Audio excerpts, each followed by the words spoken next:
Bienvenue dans cette nouvelle édition du Non-Stop Info. Voici les titres de l'actualité. En République démocratique du Congo, l'ancien gouverneur du Katanga, Moïse Katumbi, sera à nouveau entendu par le parquet de Lubumbashi ce mercredi 11 mai. Le candidat à la présidentielle est soupçonné d'avoir recruté des mercenaires étrangers. Au Kenya, une violente manifestation contre la commission électorale à Nairobi a été interrompue par la police. Les participants réclamaient la démission des responsables de la commission électorale chargée de superviser les élections générales de 2017.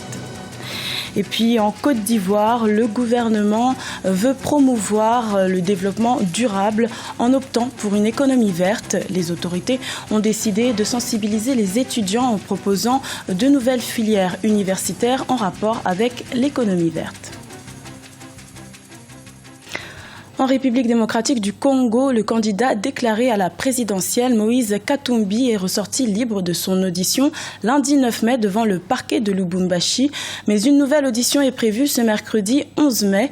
L'ancien gouverneur du Katanga est visé par une enquête ouverte le 4 mai pour une affaire de recrutement de mercenaires étrangers. Aliou Guindo.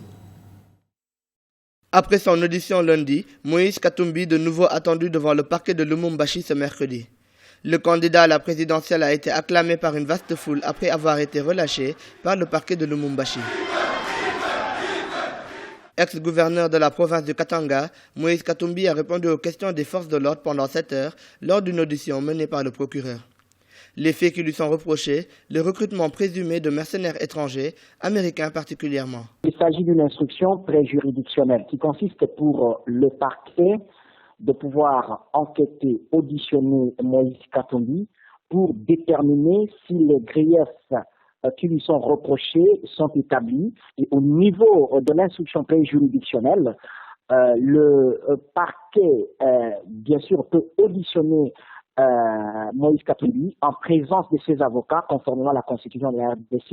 Et à cette étape, on ne peut pas encore parler de l'assistance étant donné que les avocats n'ont pas encore droit à la parole, mais ils assistent à l'audition. Lors de son audition, Moïse Katumbi a aussi eu à répondre sur le cas de Daryl Lewis, détenu depuis le 24 avril 2016 par l'Agence nationale de renseignement. Selon l'ancien gouverneur, ce n'est qu'un consultant en sécurité. Moïse Katumbi a trouvé une occasion favorable pour annoncer sa candidature. Parce que quels que soient les faits qui lui sont reprochés, quelle que soit la pression de la justice, parce qu'au-delà de faits qui lui sont reprochés, notamment le recrutement des mercenaires, on parle également de graves crimes économiques qui pourraient encore faire partie de certains dossiers judiciaires. Face à cette pression, Moïse Katumbi annonce sa candidature. C'est une occasion qu'il a trouvée justement pour se protéger. Parce qu'aujourd'hui, quelles que soient les poursuites judiciaires, quand on touche à Katumbi, alors le monde entier va se lever pour dire, écoutez, au Congo, il n'y a pas un espace politique libre, voilà qu'on a touché à un candidat président. Au début du mois de mai 2016, 4 sympathisants de Moïse Katumbi, dont un ressortissant américain, avaient été arrêtés. Selon l'ambassade américaine en République démocratique du Congo, les allégations contre l'ancien gouverneur de Katanga sont sans doute fausses. Rappelons que l'enquête contre Moïse Katumbi a été ouverte le 4 mai 2016 sur ordre du ministre de la Justice du pays. Quelques heures plus tard, Katumbi s'est déclaré officiellement candidat à l'élection présidentielle. Au Kenya, une violente manifestation contre la commission électorale a été interrompue par les forces de sécurité à Nairobi. Ce rassemblement, mené par plusieurs membres de l'opposition, visait à réclamer la démission des responsables de la commission électorale chargée d'organiser les élections générales du mois d'août 2017. Pour l'opposition, cette commission serait en faveur du parti au pouvoir. Plus de précisions avec Aliou Guindo. Une manifestation de l'opposition contre la commission électorale violemment réprimée à Nairobi, au Kenya. La police kenyane a utilisé des canons à eau et lancé du gaz lacrymogène sur les manifestants qui protestaient contre la commission électorale indépendante chargée de superviser les élections de 2017. Menée par l'ancien premier ministre kenyan Raila Odinga et d'autres leaders de l'opposition, la manifestation s'est tenue devant le bureau de la commission électorale indépendante. The IEBC is discredited. La commission électorale indépendante est discréditée du fait de la mauvaise organisation des dernières élections. Ils n'ont montré aucun signe de changement depuis lors. Nous ne pouvons donc pas nous rendre aux prochaines élections avec la même commission électorale. Nous voulons une commission électorale indépendante dont les commissaires seraient intègres et acceptés de tous les partis en vue d'organiser des élections comme celle de 1997. Selon l'opposition et des responsables religieux, la commission électorale serait en faveur du gouvernement du président Kenyatta et ses responsables devraient démissionner. La commission a rejeté les accusations. Pour le bénéfice du doute, les commissaires ne vont pas se résigner. Nous aurions investi un président dangereux si à chaque fois que nous étions en désaccord, nous avions choisi l'option de nous débarrasser de nos commissaires. Une deuxième manifestation dans la ville de Kisumu a également été interrompue par la police. Les élections générales au Kenya sont prévues le 8 août 2017.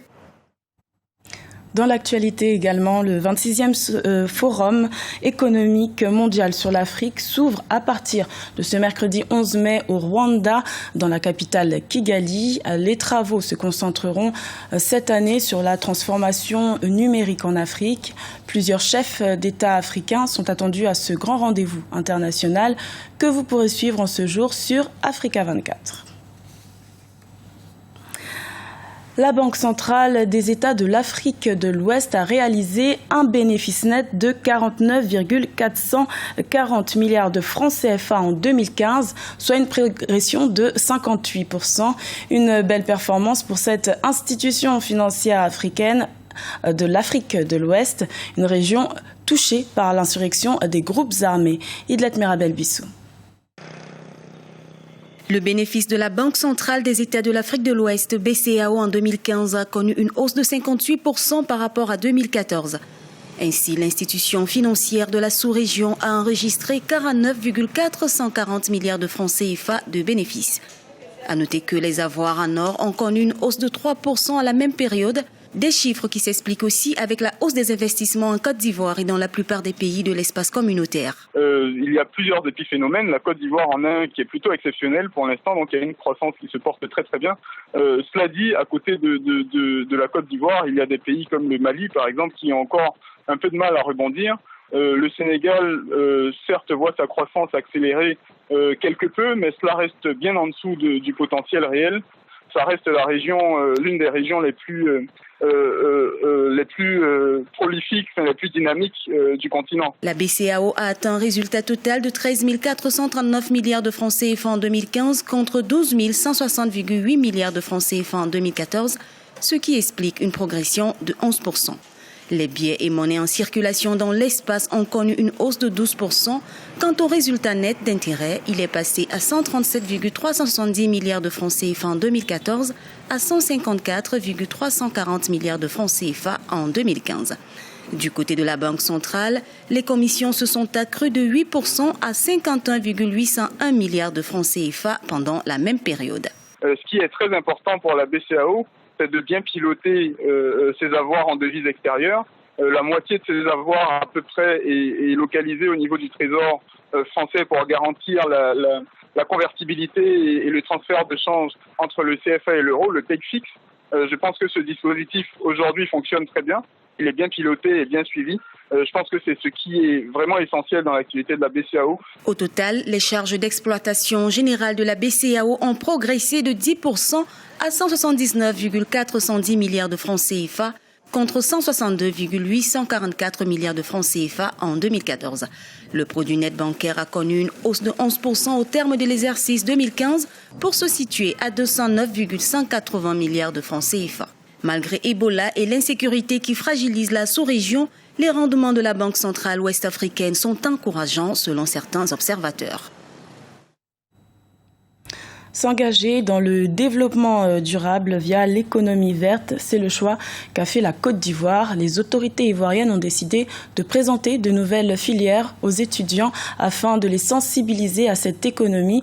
Un choix qui devrait permettre l'accroissement des revenus et des emplois tout en réduisant les risques et les dommages environnementaux et sociaux. Birama Saonera. Depuis le début des années 70, les questions environnementales alimentent les débats et deviennent de plus en plus inquiétantes pour l'humanité. Aujourd'hui, la Côte d'Ivoire, à l'instar de plusieurs pays du continent, met l'accent sur l'économie verte. Pour ce faire, Les autorités ivoiriennes entendent s'appuyer sur l'enseignement supérieur afin de développer des filières de formation capables de rendre performants les métiers verts. Les Nations Unies ont initié un nouveau modèle économique qui s'appelle l'économie verte. Et cette économie verte a pour but justement de traiter simultanément ces trois défis. La question de l'environnement, la question de la création de la richesse et en même temps la lutte contre le chômage, notamment des jeunes. De plus en plus d'étudiants s'intéressent aux études liées à l'économie verte. Parmi les filières proposées à Abidjan, la comptabilité et la fiscalité environnementale. Des initiatives que l'État ivoirien compte renforcer. Ce qui était important pour nous, c'est de découvrir les métiers verts, les métiers liés à l'environnement et de susciter l'intérêt chez les étudiants et les autorités afin qu'ils s'intéressent un peu plus à ce secteur. Au-delà des opportunités, les spécialistes estiment que la promotion de l'économie verte devrait être une priorité. Plusieurs mesures ont été prises pour accélérer ces nouveaux leviers de croissance économique. D'ailleurs, les autorités ivoiriennes comptent rendre effectifs ces projets à la rentrée universitaire 2016-2017. C'était le journal de la rédaction. Merci de l'avoir suivi. L'information continue sur Africa 24.